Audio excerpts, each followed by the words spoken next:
Well, we'll start, Ami, with the New York Times, which talked about how in 2017, the news moved at Trump speed. So again, the New York Times going on and putting in this article, mentioning all of the different things that happened in 2017. You'll see the Mooch listed.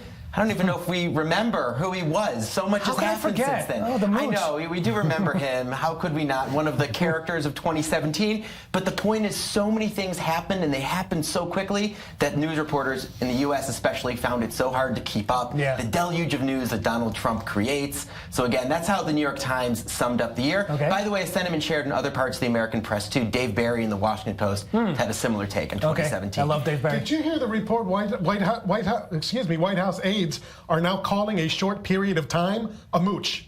No. That is, yes, that was fantastic. in the newspapers a few weeks ago.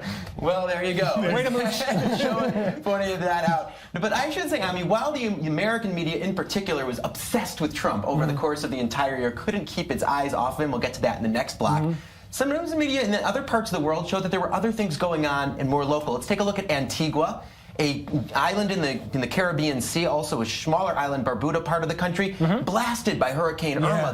The island of Barbuda had 90% of its buildings destroyed. It's basically a ghost town, obviously a focus of their year in review. Let's go to Bangladesh, where there have been 400 people who have been disappeared over the course of the past few years, not all of them in 2017, but a lot of concern that these disappearances are state-sanctioned. So that's, again, a focus of attention in the Bangladesh year in review. And then to Hawaii, we'll go to another island. It's the winter, so it's nice to think about islands.